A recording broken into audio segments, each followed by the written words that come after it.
ഇനി നമ്മൾ കാണാൻ പോകുന്നത് ഹജ്ജ് ഹൗസിലെ കോൺഫറൻസ് ഹാളിൽ നടക്കുന്ന ഏകദേശം 300ഓളം പ്രതിനിധികൾ പങ്കെടുക്കുന്ന SKSFൻ്റെ പ്രതിനിധി സമ്മേളനം നടക്കുന്ന ഹാളാണ്.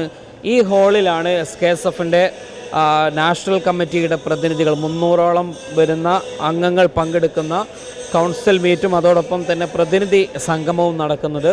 അവർക്ക് ആവശ്യമായിട്ടുള്ള കസേരകളും ഡെസ്കുകളും എല്ലാം ഇവിടെ സജ്ജീകരിച്ച് കഴിഞ്ഞിട്ടുണ്ട്.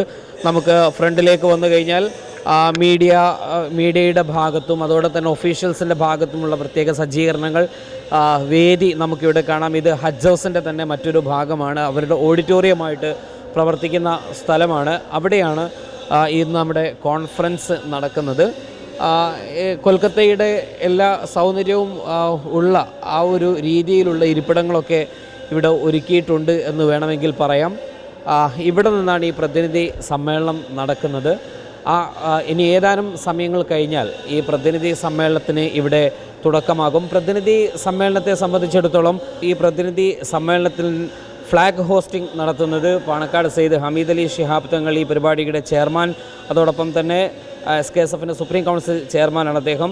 പ്രാർത്ഥന നിർവഹിക്കുന്നത് സെയ്ദ് ഹാഷിർ അലി ശിഹാബ് തങ്ങൾ പാണക്കാടാണ്.